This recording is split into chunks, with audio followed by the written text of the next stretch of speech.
Sir, that card is clearly fake security. Victoria Sterling snatches the black card from James Anderson's fingers. She waves it above her head like evidence at a trial.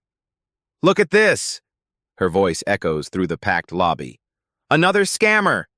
She drops the card. It hits marble with a sharp crack. Every head turns. Phones shoot up instantly. A dozen cameras capture James's face, calm, dignified, wearing simple clothes that scream, "Doesn't belong here." He's trying to book the penthouse, Victoria announces to her audience. Guests gasp. Someone laughs. Timothy Brooks, the concierge, shakes his head knowingly. I knew it. James bends slowly, picks up his card. His movements are steady, controlled. But his phone buzzes. The screen shows, board meeting reminder, Sterling Hospitality Group. Victoria doesn't notice. Have you ever been publicly humiliated for something that was rightfully yours, while strangers recorded your shame? Victoria circles James like a predator. Her Louboutin heels click against marble with each calculated step. People like you think you can waltz into places like this? She gestures at the gold-leafed ceiling, the Italian leather furniture. This isn't some budget motel. Her voice carries, designed to carry. James slides the black card into his wallet. His movements remain unhurried, professional. I have a confirmed reservation. Confirmed? Victoria's laugh is sharp. With what? A stolen credit card? Timothy Brooks leans over the concierge desk, whispering to his colleague. I told you he looked suspicious the moment he walked in. The crowd grows. Guests pause their evening plans to witness the spectacle. A young woman with platinum hair starts recording. Her phone screen shows Instagram Live, 47 viewers and climbing. This is wild, she whispers to her followers. Total discrimination happening right now. James reaches into his jacket pocket. Victoria tenses, but he only retrieves a boarding pass. First class. Today's date. The corner peeks out just enough to catch the light. She doesn't see it. She's too focused on building her case. Security cameras don't lie, Victoria announces. We'll have this entire interaction on file. Evidence of attempted fraud.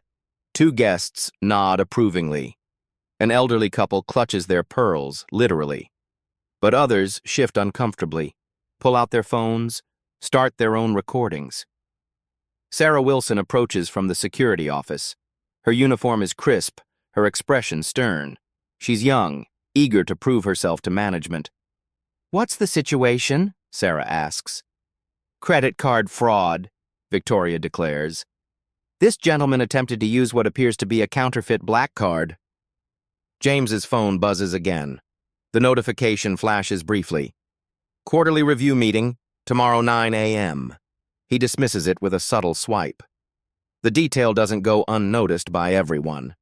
A businessman in the corner squints, trying to read the screen.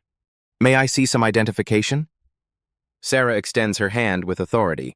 James complies, hands over his driver's license without argument. Sarah examines it carefully. James Anderson, age 42. This appears legitimate. Fake IDs are everywhere, Victoria interjects. Run it through the system. The Instagram Live viewer count hits 156. Comments flood the screen.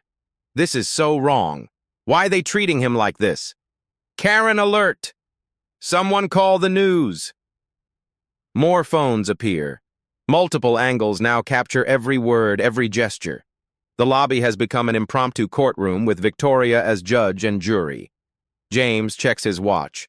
Expensive but understated. Swiss-made. The kind that costs more than most people's cars. Again, Victoria misses the detail. She's performing for her audience now. We take fraud very seriously at Meridian Grand, she announces. Our clientele expects a certain level of security, protection from individuals who don't belong in establishments of this caliber. An older black woman near the elevators shakes her head, starts recording too. "This is disgusting," she mutters. But Victoria's supporters outnumber the critics. Wealthy guests who've made assumptions based on James's casual attire, his calm demeanor, his presence in their exclusive space. James notices the division, studies the faces around him. Some hostile, some sympathetic, most simply curious about the drama unfolding. His leather portfolio rests against his leg. Gold-embossed initials catch the light. J.A. The craftsmanship is flawless. Custom work. Timothy finally returns from running the ID check. He whispers something in Victoria's ear. Her confidence wavers for just a moment. Just long enough for James to notice. "What did it say?" someone calls out. "Everything checks out," Timothy admits reluctantly. "But that doesn't mean the card is legitimate." Victoria recovers quickly. "Exactly. Identity theft is sophisticated these days. Anyone can steal someone's information and create false documents. The Instagram Live viewer count reaches 312. Comments are pouring in faster now. Record everything. This man is so patient. Sue them all. Number sign, hotel scandal. James remains perfectly still. His breathing is controlled, measured. Like someone accustomed to high-pressure situations, board meetings, hostile takeovers, crisis management. But the crowd sees only what Victoria wants them to see. A man who doesn't belong, caught in an uncomfortable spotlight. "I'm going to have to ask you to leave," Victoria declares. "Security will escort you out if necessary." Sarah positions herself between James and the exit, not threatening, but making her presence known. The lobby falls quiet except for the soft ding of arriving elevators, guests heading to expensive dinners, Broadway shows, private parties. James looks at each face surrounding him, memorizing them, processing their reactions with the cool assessment of someone who's spent decades reading people, reading situations, making decisions that affect thousands of lives. His phone buzzes one final time. The screen lights up with a simple message. "Call me when you're ready. Richard." Victoria doesn't see it. She's basking in her moment of authority, her public vindication of the hotel's standards. But her moment is about to end. The assistant manager arrives like reinforcements. Gerald Martinez hurries across the lobby, his expensive suit wrinkled from rushing. He's heard the commotion from his office. "What's happening here?" Gerald's voice carries authority. 20 years in luxury hospitality shows in his confident stride. Victoria straightens, sensing backup. "Credit card fraud attempt? I've handled everything according to protocol." Gerald surveys the scene, the growing crowd, the phones recording from multiple angles, the man at the center remaining impossibly calm. "Sir, I'm going to have to ask you to come with me," Gerald addresses James. "We can discuss this privately in my office." "No." Victoria's voice cuts sharp. "He stays here. Everyone needs to see what happens when people try to scam our hotel." The Instagram Live count hits 892 viewers. The comments section explodes. Why won't they just check the reservation system? This is racial profiling 100%. Manager is power tripping. Someone needs to sue. A local blogger slides through the crowd. Janet Kim, known for exposing corporate scandals. Her phone is already recording as she pushes closer. "Excuse me," Janet calls out. "I'm with City Beat Blog. Can someone explain what's happening?" Victoria's eyes light up. Media attention. Validation of her decision on a public stage. "This individual attempted to use fraudulent payment to book our penthouse suite," Victoria announces for the cameras. "We maintain strict security standards to protect our legitimate guests." James finally speaks, his voice carrying despite its quiet tone. "I'd like to call someone to verify my reservation." "No calls," Sarah Wilson interjects. "You can contact your lawyer from outside the building." The crowd murmurs. Some approve of the hard line. Others seem uncomfortable with the escalating confrontation. An elderly white man steps forward. I've been coming here for 30 years. This is exactly the kind of security we expect. These people need to learn their place. His wife nods agreement, clutching her purse tighter. But across the lobby, the older black woman who spoke earlier approaches. This is wrong. He's done nothing but stand there politely. The division becomes visible. Guests taking sides. The conflict spreading beyond James and hotel management. Janet Kim senses the story expanding. She interviews bystanders live, capturing their reactions for her blog's social media. Meridian Grand Hotel, long known for catering to New York's elite, appears to be denying service to a black customer. She speaks into her phone's camera. We're witnessing what could be a clear case of discrimination. Victoria's confidence falters slightly. The word discrimination carries legal weight. Corporate liability, lawsuits. But she's committed now. Too public a stance to back down. We don't discriminate, Victoria declares loudly. We verify. Every guest, regardless of background, must meet our standards. Gerald touches her arm, trying to de-escalate. Victoria, maybe we should handle this my way, she snaps. I'm the manager here. The Instagram live viewer count passes 1,500. Local news notifications ping on dozens of phones as the hashtag Meridian Scandal begins trending. James checks his watch again. The gesture is subtle but noticed by several observers. He's tracking time like someone with somewhere important to be. Sir, Sarah Wilson addresses him directly. I need you to step away from the desk area. You're creating a disturbance. I'm standing quietly, James responds. The disturbance seems to be coming from management. A few guests chuckle. His composure under pressure is becoming apparent to the crowd. Victoria's face flushes red. Security, I want him removed immediately. Call NYPD if necessary. For what? The older black woman challenges. Standing while black? The question hangs in the air. Several guests shift uncomfortably. Others nod in agreement. Janet Kim live streams the entire exchange to her 50,000 followers. Local news stations monitor her feed, already preparing their own coverage. Gerald makes one last attempt at damage control. Sir, if you could just step outside while we verify. I'm not leaving, James says simply. I have a legitimate reservation. I've provided identification. I've broken no laws. His calm certainty contrasts sharply with the chaos surrounding him. Like the eye of a hurricane, perfectly still while everything else spins out of control. Sarah Wilson reaches for her radio, ready to call for backup. The situation has escalated beyond hotel security's normal scope. Victoria senses the momentum shifting. Some guests are openly criticizing her handling of the situation. The media attention is growing beyond her control. She needs to end this quickly, decisively. This has gone on long enough, Victoria announces. Security, escort this man out immediately. If he resists, we'll press charges for trespassing. The crowd holds its breath. This is the moment of maximum confrontation. James surrounded by hotel staff, security positioning themselves, cameras recording every angle. He stands perfectly centered in the marble lobby, outnumbered but unbroken. His phone buzzes in his pocket. For the first time since the confrontation began, James smiles slightly. Not smug or threatening, just quietly confident.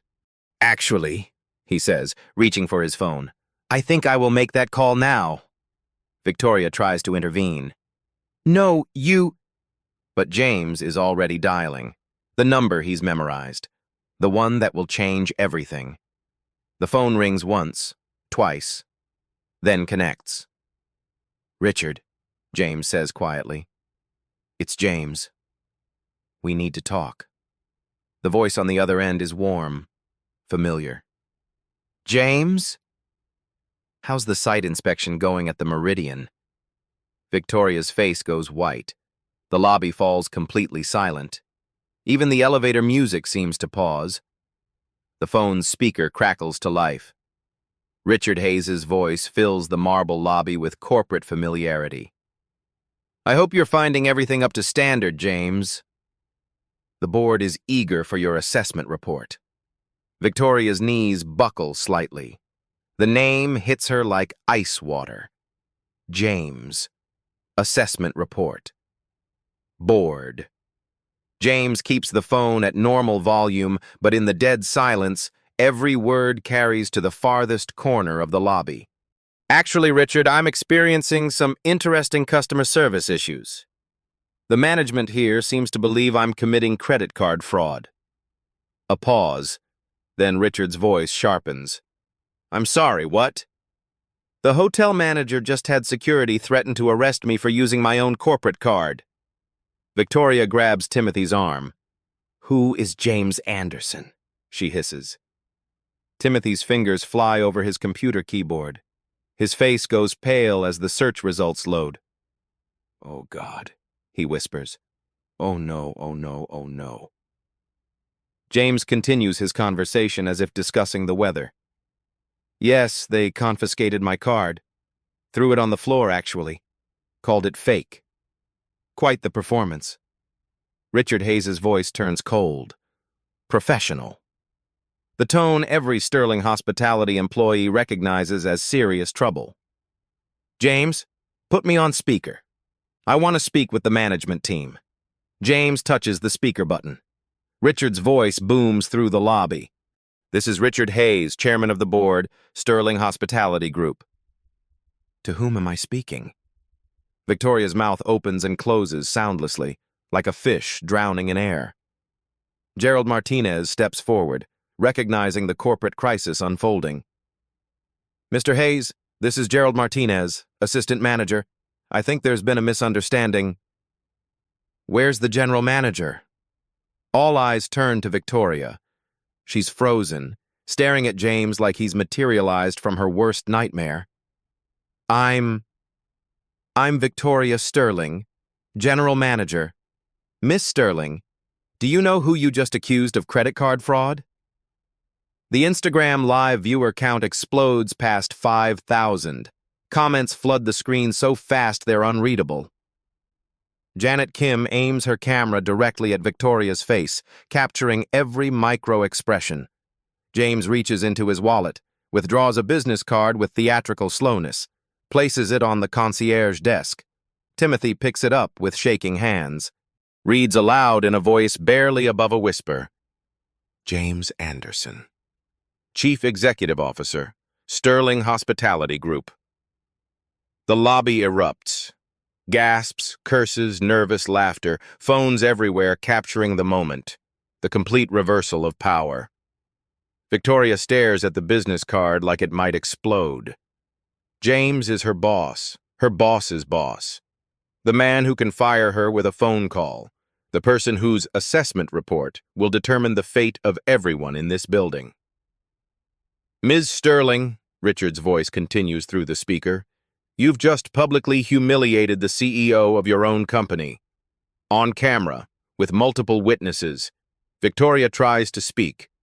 Only a strangled sound emerges. James takes back his phone, switching off speaker mode. Richard, I'll handle this from here. We'll discuss the full situation at tomorrow's board meeting. James, I'm sorry, this is unacceptable. Whatever you need. I know. Thank you. James ends the call, slips the phone back into his pocket. The silence stretches like a taut wire. Every person in that lobby processing what they've just witnessed. The most powerful man in a billion-dollar hospitality empire, standing in jeans and a polo shirt, having been treated like a criminal by his own employees. Victoria finally finds her voice. Mr. Anderson, I didn't know. I mean, we weren't expecting... You weren't expecting me. James agrees quietly. That was the point. His tone is conversational, almost gentle, but the implications hang heavy in the air. Unannounced inspections, anonymous quality assessments, the kind of corporate oversight that can make or break careers. Gerald Martinez steps forward, damage control instincts kicking in. Sir, we can move you to the penthouse immediately. Complimentary upgrade, whatever you need. I don't think you understand, James replies. This isn't about room upgrades. He picks up his black card from the desk, the same card Victoria threw on the floor, examines it briefly. This card is connected directly to Sterling Hospitality's primary operating account. The account that pays your salaries, funds your operations, keeps this hotel running. Victoria's face has gone beyond pale, gray ashen. One call to our financial department, James continues, and this property's access to corporate funding could be reviewed. The crowd realizes they're witnessing something unprecedented. A CEO conducting a real-time performance evaluation of his own company, with devastating results. Sarah Wilson quietly steps back, removes her hand from her radio. Security no longer needed. Janet Kim captures every moment for her blog. This story will go viral within hours. National news by morning. The Instagram live stream peaks at 8,000 viewers. Comments ranging from shocked emojis to calls for Victoria's immediate firing. James surveys the lobby one more time, notes the faces that supported the discrimination, the ones who spoke up against it. The employees who blindly followed orders versus those who showed discomfort. All of it going into his assessment, his report to the board, his recommendations for the future of this property. Ms. Sterling, he says finally, we need to discuss your employment status. Victoria's knees give out completely. She grabs the desk for support. But James isn't finished. There's one more revelation he's been saving, the biggest one of all. James walks to the center of the lobby. His movement is unhurried, deliberate, every step calculated for maximum impact. The crowd follows his motion like spectators at a tennis match. Everyone recording this, James addresses the phones directly. You're documenting something important. Corporate accountability in real time. Janet Kim adjusts her camera angle. Her blog's live stream count hits 12,000 viewers. Ms. Sterling, James continues, let's discuss the numbers. Are you familiar with Sterling Hospitality's financial structure? Victoria shakes her head mutely. We generate $1.2 billion annually across 47 properties. Your hotel represents 12% of that revenue. That's $144 million in annual income flowing through this building. Gerald Martinez takes notes frantically. Damage control will require precise documentation. In the last quarter, James pulls out his phone, consulting data. Discrimination complaints across our properties increased 23%. Customer satisfaction scores dropped 15% company-wide. He looks directly at Victoria. Your property leads both categories. The lobby guests exchange glances. They're witnessing a corporate execution in real time. Legal liability from discrimination incidents cost us $3.2 million in settlements last year. Our insurance carriers are reviewing coverage. They specifically exclude discrimination claims in renewal negotiations. Timothy Brooks slides closer to Gerald, whispering urgently about previous incidents, guest complaints, staff concerns they'd ignored. James continues his presentation like a boardroom briefing. Professional. Devastating. Under federal civil rights law, what happened here tonight constitutes a clear violation. Multiple witnesses, video evidence, corporate liability exposure in the millions. Victoria finally speaks, her voice cracking. Mr. Anderson, please. It was a mistake. I thought... You thought what? James's tone remains calm, surgical. That someone in casual clothes couldn't afford our services? That a black man with a premium credit card must be committing fraud? The questions hang in the air. No acceptable answers exist. Let me explain your options, James says. You have 3 choices. He counts on his fingers. The gesture feels ominous. Option 1. Immediate termination. Public apology. Full cooperation with our internal investigation. Victoria's breath catches. Option 2. This hotel faces complete corporate review. Every policy examined. Every employee interviewed. Potential franchise loss. Gerald Martinez goes pale. Losing the Sterling affiliation would destroy the property's value overnight. Option 3. Tomorrow morning's board meeting includes discussion of property divestiture. Selling this hotel removes corporate liability. The implications crash over Victoria like a wave. Option 3 means 200 employees lose their jobs. The hotel changes hands. Her career in hospitality ends permanently. "You're talking about destroying people's lives," Victoria protests weakly. "No," James corrects. "I'm talking about consequences. Your actions tonight created this situation." His phone buzzes. He glances at the screen, then answers on speaker. "James, it's Richard again. Legal wants to know if we need immediate crisis management." "Put them on conference," James replies. A new voice joins the call. "Mr. Anderson, this is Patricia Wong, General Counsel. We've been monitoring social media. This incident is going viral. The Instagram live stream now shows 15,000 viewers. Hashtag Meridian Scandal trending on Twitter. Local news stations dispatching crews." "Stock price impact?" James asks. "Potentially significant if not handled properly, but positive if we demonstrate strong accountability measures." Victoria realizes she's not just fighting for her job anymore. She's become a corporate liability threatening shareholder value. "What are your recommendations?" James asks his legal team. Zero-tolerance response. Immediate termination of involved personnel. Public statement emphasizing our commitment to equality. Turn this into a teaching moment. James nods, processing the advice while studying Victoria's face. "Ms. Sterling, you have 60 seconds to decide. Choose your option." The countdown begins. Phones capture every moment.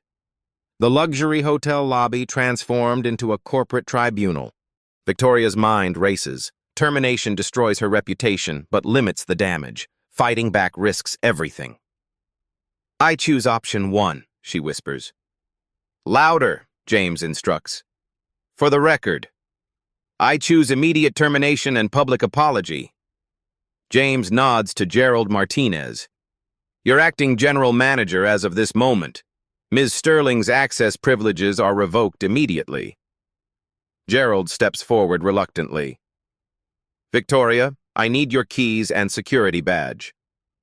The ritual of corporate termination plays out before the cameras. Badge surrendered. Access cards returned. The swift stripping of authority. But James isn't finished. "Mr. Martinez, you witnessed everything tonight. Your role in this situation." Gerald swallows hard. "I tried to de-escalate, suggested private discussion, but you supported the discrimination?" I didn't intervene effectively." James considers this. "Mandatory sensitivity training.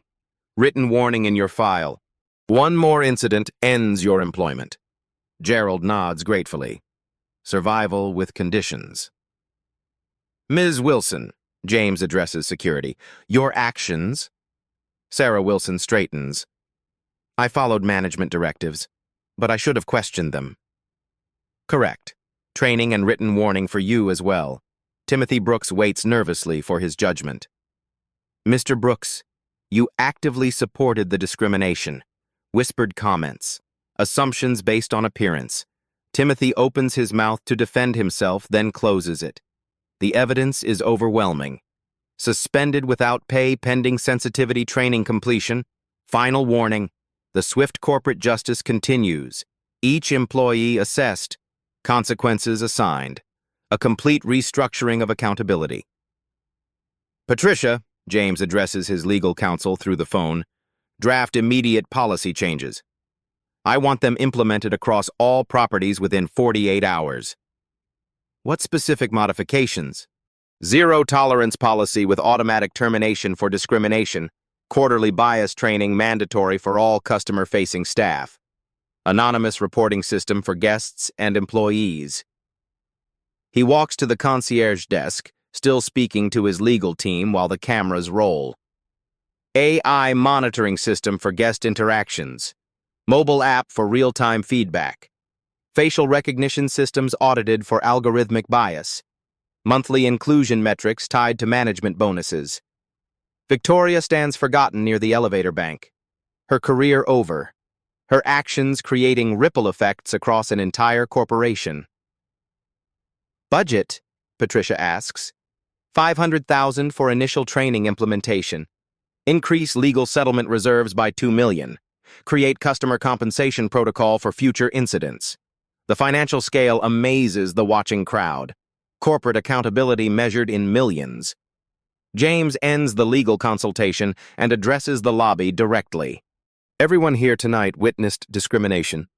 You also witnessed immediate corporate response. This is how Sterling Hospitality handles violations of our values. The phones continue recording. The story now has a complete narrative arc. Problem identified. Action taken. Justice served. But the biggest revelation is still coming.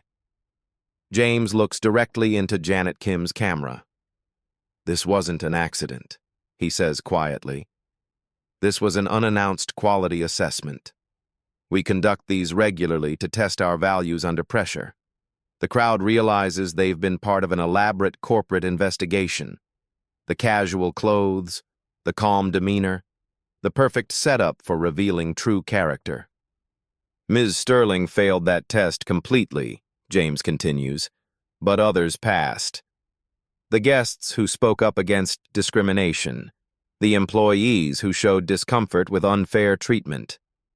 He pauses, letting the implications sink in. "Sterling Hospitality is committed to earning back your trust, starting tonight." The lobby transforms into a corporate command center. James's phone becomes a direct line to Sterling Hospitality's headquarters as systematic changes begin immediately. "Gerald," James addresses the new acting manager, "call HR. I want Victoria's termination processed within the hour. Full documentation. No severance beyond legal minimums." Gerald nods, already dialing. His hands shake slightly as he realizes how quickly corporate power can shift. Victoria remains near the elevators, stripped of authority but unable to leave. Her humiliation is complete, but the consequences are just beginning. "Timothy," James continues, "your suspension starts now. Security will escort you from the building. Report to HR Monday morning for sensitivity training evaluation." Timothy's face crumbles. 23 years old, living paycheck to paycheck, now facing weeks without income because of one night's poor judgment. But James isn't finished with accountability measures. Sarah Wilson approaches hesitantly. "Mr. Anderson, I want to apologize. I should have questioned the situation earlier." "Apologies are noted, Ms. Wilson. But policies matter more than personal remorse." He turns to address the entire lobby, phones still recording everything. Effective immediately, Sterling Hospitality implements zero-tolerance discrimination policy. Any employee engaging in discriminatory behavior faces automatic termination. No warnings, no second chances. Janet Kim broadcasts live to her 18,000 viewers. You're witnessing corporate history. Real-time policy reform in response to discrimination. James's phone buzzes with updates from headquarters. "Patricia, what's our legal position?" "Strong," his counsel responds through speaker. "Immediate accountability demonstrates good faith. Stock price actually rising on news of your handling." The crowd murmurs. Corporate crisis turned into investor confidence through decisive action. "Implementation timeline," James asks. "Training modules go live across all properties tomorrow morning. Mandatory completion within 7 days. Mobile app launches next week." Gerald Martinez takes detailed notes. Understanding his survival depends on flawless execution of these reforms. "Mr. Martinez," James addresses him directly, "you're responsible for this property's transition. Full compliance with new policies, monthly reporting to corporate." "Understood, sir. What about staff retraining?" "Every employee completes bias awareness training. Customer service protocols updated to emphasize dignity and respect regardless of appearance or background. The implementation details fascinate the watching crowd. They're seeing how major corporations actually change policies in real time. James walks to the concierge desk, pulling up financial data on his phone. This property's performance metrics will be closely monitored. Customer satisfaction scores must improve by 25% within 6 months. Discrimination complaints must drop to 0. He looks at Gerald seriously. Failure to meet these targets results in franchise termination. 200 jobs depend on your leadership. The weight of responsibility settles on Gerald's shoulders visibly. What support will corporate provide? Gerald asks. Complete. New training budget. $50,000 monthly. Customer feedback system with real-time monitoring. Management consultants available on request. James turns back to the crowd, addressing them directly. You're all witnesses to this transformation. Sterling Hospitality's commitment to equality isn't just words anymore. It's policy. It's practice. It's precedent. His phone rings. Richard Hayes calling back. James, the board wants to meet tonight. Emergency session. This incident requires immediate discussion. Understood. I'll join by video conference from here. Here? The scene of the discrimination. The board should see where their policies failed and how we're fixing them. Richard pauses. Brilliant optics. Media will love the transparency. James ends the call and notices Victoria still standing nearby, mascara streaked, career destroyed. Ms. Sterling, one final matter. She looks up hopefully, perhaps expecting some mercy. Your termination letter will include details about tonight's events. Future employers will understand why Sterling Hospitality ended your employment. Her last hope dies. The discrimination will follow her forever. But James addresses the broader implications. This isn't about destroying one person's career. It's about protecting thousands of future guests from experiencing what happened here tonight. The Instagram Live comments explode with approval. Justice served. This is how you handle racism. CEO of the Year. Share this everywhere. Janet Kim provides running commentary for her blog audience. Sterling Hospitality just demonstrated how corporations should respond to discrimination. Immediate consequences, systemic changes, public accountability. James checks his watch. The entire confrontation lasted 97 minutes, from discrimination to termination to policy reform. Mr. Martinez, I'll need the penthouse suite prepared for my video conference with the board. Of course, sir. Complimentary upgrade, full amenities. No, James corrects. I'll pay standard rates. Sterling Hospitality's executives don't accept special treatment. That creates the culture where discrimination happens. The principle resonates with the watching crowd. Leadership by example rather than privilege. James's phone shows notifications from news organizations requesting interviews. The story is spreading beyond social media into mainstream coverage. Patricia, he calls his legal counsel, media requests? CNN, NBC, Washington Post, all wanting statements. This is becoming a national story about corporate accountability. Schedule interviews for tomorrow, full transparency about our response and reforms. He looks around the lobby one final time. The guests who supported discrimination seem diminished now, understanding they backed the wrong side. Those who spoke up against it appear vindicated. Ladies and gentlemen, James addresses everyone present, you've witnessed corporate justice tonight. But more importantly, you've seen that change is possible when leadership takes responsibility. The phones continue recording as he walks toward the elevators. Mr. Martinez, I expect a full report on implementation progress by Friday. Every employee trained, every policy updated, every guest treated with dignity. Yes, sir. James pauses at the elevator doors. And Mr. Martinez? The next time someone enters this lobby, judge them by their character and their reservation confirmation. Nothing else matters. The elevator arrives.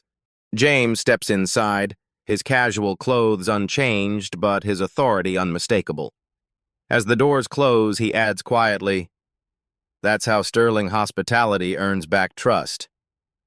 One interaction at a time." The lobby slowly empties, but the phones keep recording. The story continues spreading across social media platforms. Within hours, hashtag Meridian Scandal transforms into hashtag Corporate Accountability. Victoria Sterling's discrimination becomes a case study in how not to treat customers. James Anderson's response becomes a masterclass in crisis management, and Sterling Hospitality's stock price rises 3% on news of their decisive anti-discrimination stance. The night that began with humiliation ends with systematic change. Corporate America notices. Policies shift. Training programs launch. One hotel lobby confrontation creates ripple effects across an entire industry. 7. Aftermath and CTA, 965 words target, revised. 3 months later, the Meridian Grand Hotel gleams with more than just marble polish. Change runs deeper now, embedded in every interaction, every policy, every employee's approach to service. Gerald Martinez stands in the same lobby where everything changed. His management style transformed by that night's harsh lessons. Customer satisfaction scores have risen 32%. Discrimination complaints, 0. The AI monitoring system captures every guest interaction, not to punish, but to train. To recognize bias before it becomes discrimination, to celebrate moments when employees choose inclusion over assumption. James Anderson's story spreads far beyond one hotel lobby. Harvard Business School creates a case study. Corporate training programs across America reference the Meridian model of accountability. The Instagram live recording, viewed 2.3 million times, becomes required watching for hospitality management courses. Comment sections filled with similar stories from viewers who faced discrimination but never saw justice. Sterling Hospitality's stock climbs steadily. Investors reward companies with clear values and decisive leadership. The night that could have destroyed shareholder confidence instead created a premium brand reputation. Other hotel chains scramble to implement similar policies. Marriott announces bias training for all managers. Hilton creates anonymous reporting systems. The entire industry shifts because one CEO refused to accept discrimination as normal business practice. Janet Kim's blog wins a Pulitzer Prize for local reporting. Her coverage of corporate accountability in real time sets new standards for business journalism. The story proves that individual actions can create systemic change when witnessed and shared. Victoria Sterling never works in hospitality again. Her termination becomes industry knowledge, a cautionary tale shared in management circles. But her downfall serves a greater purpose, demonstrating that discrimination carries real consequences. Timothy Brooks completes his sensitivity training and returns to work transformed. He becomes Sterling Hospitality's most requested concierge, known for treating every guest with equal dignity. His mistake becomes his motivation for change. The mobile app James promised launches to industry acclaim. Guests rate interactions instantly. Positive feedback earns employee bonuses. Negative patterns trigger immediate intervention. Technology serving equality rather than enabling discrimination. Revenue at the Meridian Grand increases 47%. Turns out that treating all customers with respect creates loyalty and word-of-mouth marketing. Discrimination wasn't just morally wrong, it was bad business. James Anderson's leadership style becomes legendary in corporate circles. Quiet authority, data-driven decisions, immediate accountability. The CEO who proved that doing the right thing also drives profits, but the deeper impact extends beyond business metrics. Thousands of employees across Sterling Hospitality now understand that their company backs equality with actions, not just words. They work with confidence, knowing discriminatory behavior faces swift consequences. Millions of travelers feel safer knowing that major hotel chains actively monitor for bias. The industry acknowledges discrimination exists and commits to eliminating it through policy rather than pretending it's not their responsibility. The night's events inspire legislation. Congressional hearings examine corporate accountability for discrimination. New federal guidelines require hospitality companies to track and report bias incidents. James's approach, calm confrontation, systematic response, immediate reform, becomes a template for addressing institutional discrimination across industries. The story resonates particularly with women and social justice advocates who share it widely. They recognize authentic accountability rather than corporate public relations, real change rather than empty promises. Comments on the viral video reveal hundreds of similar experiences. This happened to me at a restaurant. My daughter faced this at a country club. Finally, someone fought back the right way. This is how you create change. Each comment represents someone who felt heard, validated, empowered by witnessing discrimination face real consequences. The economic impact spreads throughout the hospitality industry. Companies with strong equality policies see booking increases. Properties with discrimination histories face boycotts. Market forces align with moral imperatives. James continues conducting unannounced inspections across Sterling properties. But now employees welcome these assessments, confident in their training and policies. The culture has shifted from fear to pride in inclusive service. The video remains online as testament to transformation. Evidence that individual courage, when properly channeled, can reform entire systems. That quiet strength often achieves more than loud anger. Graduate schools study the incident's communication strategy, how James used calm authority to diffuse hostility while building his case, how he leveraged technology and witnesses to ensure accountability. The story proves that corporate executives have power to drive social change when they choose action over avoidance. That leadership means taking responsibility for company culture at every level. But perhaps most importantly, it shows that discrimination thrives in silence and dies in spotlight. That recording and sharing injustice creates pressure for reform. The night that began with humiliation ends with inspiration. One man's dignified response to discrimination creates a roadmap for systemic change. The question now isn't whether discrimination exists in business. Everyone acknowledges it does. The question is whether leaders will address it with James Anderson's decisiveness or Victoria Sterling's denial. The answer shapes entire industries. Your voice matters in this transformation. Have you witnessed discrimination in hotels, restaurants, or retail spaces? Share your experiences in the comments below. Your story could inspire the next corporate reform. When businesses fail to treat customers with dignity, make it visible. Record interactions when safe to do so. Share evidence responsibly. Demand accountability through reviews and social media. Support companies that demonstrate real commitment to equality through actions, not just statements. Vote with your wallet for businesses that create inclusive environments. Subscribe to Beat Stories for more stories of quiet strength overcoming systemic bias. Together, we can transform how businesses treat every customer with the dignity they deserve. The change begins with witnesses willing to speak up. The transformation continues with leaders willing to act. The future depends on all of us refusing to accept discrimination as normal. Share this story. Start conversations. Create accountability. That's how one hotel lobby confrontation becomes a movement for justice.